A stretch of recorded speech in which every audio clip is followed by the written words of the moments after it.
What's going on, everybody? It's your boy Bionic Brooks, and we're back at it with another video. There has been a lot of buzz going on in the NBA with trade rumors, signings, free agents, all that good stuff. Who's going where? And if you haven't been keeping up, we're about to get you caught up on all the latest NBA news. Lock in with your boy because we're about to talk about all the newest super teams in the NBA. So let's get to it.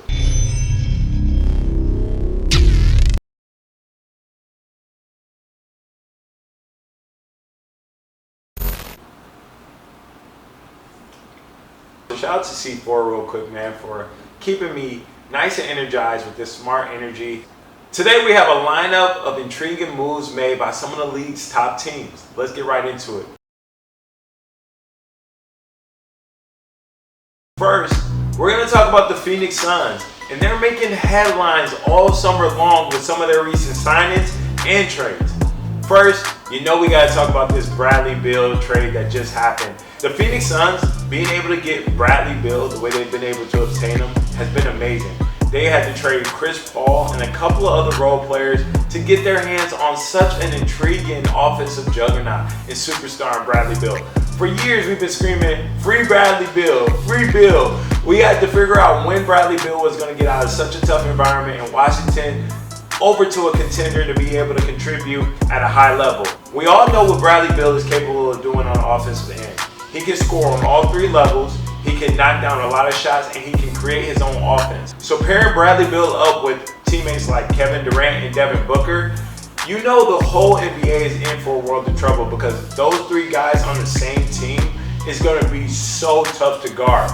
You're not going to be able to double Kevin Durant or Devin Booker, and if you do, Bradley Beal is going to be salivating at the mouth, ready to score at any opportunity that he can get. And for Bradley Beal, that's a pretty big moment for him. The last time Bradley Beal had someone push him like this on the court to be the best player that he could be, he was playing with a guy like Russell Westbrook. And I can only imagine playing with two high-level talents like Kevin Durant and Devin Booker, they're going to bring the best out of Bradley Beal possible. So if all these guys can stay healthy during the course of an NBA season, they're going to be tough to guard. With their recent signing of a great player, in my opinion, Bol, someone who's very unique, about 7'4", can handle the basketball, can shoot. Of course, he can put on a little bit of size and weight, but when you look at the skills that Bol possesses, fit next to a team like Kevin Durant, Devin Booker, Bradley Beal, and all those other Phoenix Suns players, I think that he's going to be able to fit right in. You can go with a really big lineup with Bol, DeAndre Ayton at this point, Kevin Durant, Bradley Beal, and Devin Booker. That's a really tough lineup to match up against. The fact that the Phoenix Suns have signed such a promising young star in Bol, that increases and bulks up their front court depth. So you Suns fans, you got to get ready for some exciting possibilities with this team this year.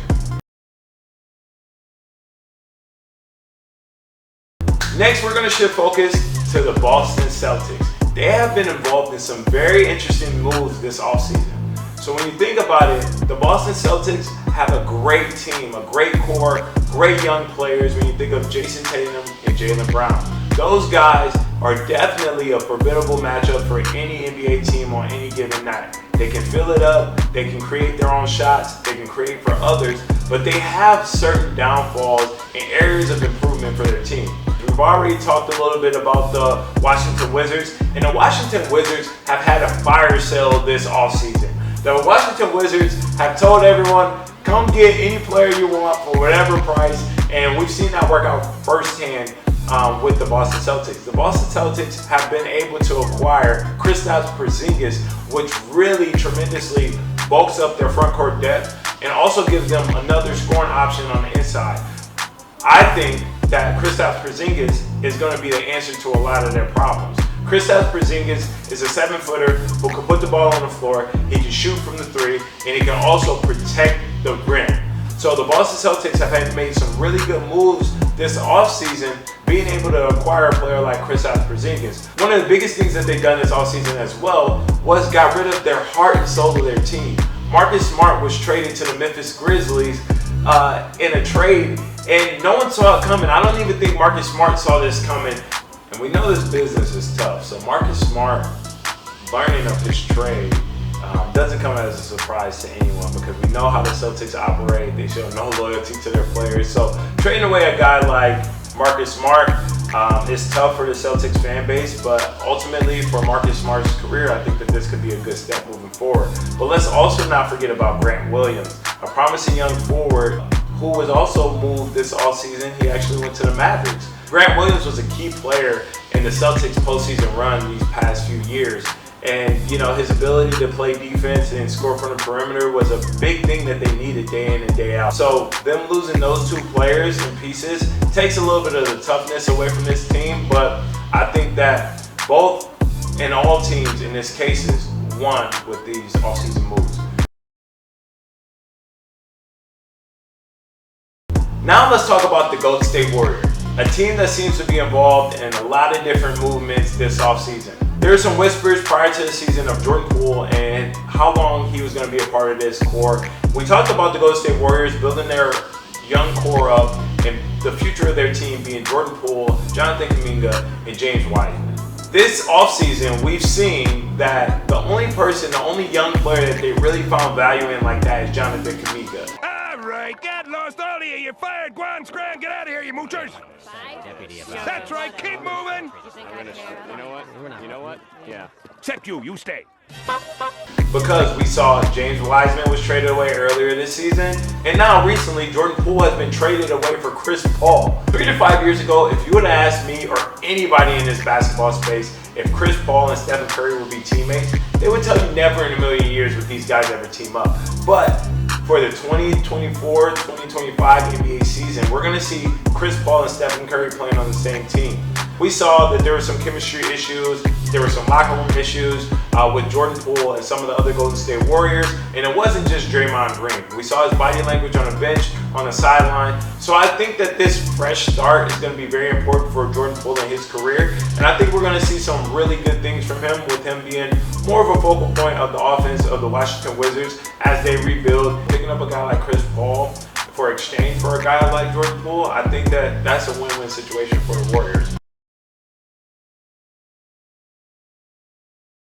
And let's move on a little bit. Let's go to the Atlanta Hawks. The Atlanta Hawks have been making moves as well.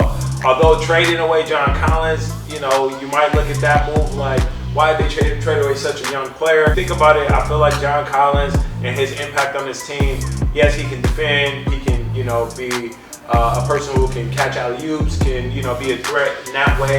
I think one of the biggest things with John Collins and why he was traded away is his ability to protect the rim. He's not really a good rim protector. What do you mean by that? So John Collins, once he broke his hand, his jump shot hasn't looked the same. What? Bro, what are you talking about, man? I'm excited to see, you know, John Collins and his next steps in this league, and seeing if he can kind of come back to form, because he's a young forward, you know, that has a lot to offer to any NBA team, and I think that he's going to have a very bright future. But I just think that the Atlanta Hawks were looking for something a little bit different. They locked in one of their guards this offseason, DeJounte Murray. DeJounte Murray is a great playmaker. He can really score the basketball, but he's an amazing defender. DeJounte Murray can lock down any player on any given night. He can get steals, rebounds, assists. He's going to do a little bit of everything, which also frees Trae Young up a little bit to be able to play off the ball. So keep your eyes peeled on the Atlanta Hawks. There might be some trades that they might make later in this year. I think that they are pretty set on, you know, their core group of people and what they want to do long term. And I'm really excited to see what they're going to do moving forward. The Houston Rockets, they have been making some really good moves this offseason. Really excited about their young core and their future. The Houston Rockets actually signed Fred VanVleet, and Fred VanVleet is actually one of the best NBA guards that we have right now, going from undrafted to what he did with the Toronto Raptors. His ability to score the ball and his ability to be Drake's doppelganger. Look around you. Look at this. We created this. But it's going to be interesting to see him going to a new environment, going to the Houston Rockets, where they have a new coach, Ime Udoka, who also was a coach of the Boston Celtics. We touched on them a little bit. But we all know Ime Udoka is a very good coach, so they've been able to reconstruct this roster to be able to fit more so his coaching style. Also, they got Dylan Brooks. Yeah, they had us the first half, I'm not gonna lie. They had us. We weren't defeated, but they had us. A good two-way player, a player that a lot of people thought his career in the NBA was over, myself included. Nice. We don't have to go there. I mean, you're not wrong, but you didn't have to say it. Dylan Brooks, you know, the market for him wasn't as big as it would have been if all that drama wouldn't have happened. I feel like he could have got a bigger payday. But shout out to Dylan Brooks for doing everything that he did to be able to put himself in a position to get this bag this season, this offseason, because he definitely got that bag, bro. Rockets players, Rockets fans, buckle up. There's going to be any possible thing that can happen this season with the Rockets, and they actually might be a really good team. So shifting to the Miami Heat, they've been involved in a lot of trade talks. One of the notable ones would be Victor Oladipo going to the Thunder. You know, they got some valuable assets in exchange for that trade. With Victor Oladipo, they had to kind of get his salary off the books, make some room, and also get ready for a big haul for Damian Lillard. So they are stockpiling some assets to be able to make a run at Damian Lillard. It's challenging to predict when the Damian Lillard trade is actually going to happen, but Damian Lillard has actually been very vocal and expressed that he only wants to go to the Miami Heat. That's the only team he wants to play for, but we know this league, there's a business, and that there are things that need to be done from an organizational standpoint to be able to put your team in the right place, to be able to contribute or be able to compete at a high level in the NBA. So, you know, the Portland Trail Blazers, they're taking their time. They're waiting for the right offer for the Damian Lillard sweepstakes. And even though Damian Lillard has expressed that he only wants to be in a Miami Heat jersey next season, who knows if the Portland Trail Blazers are actually going to honor that.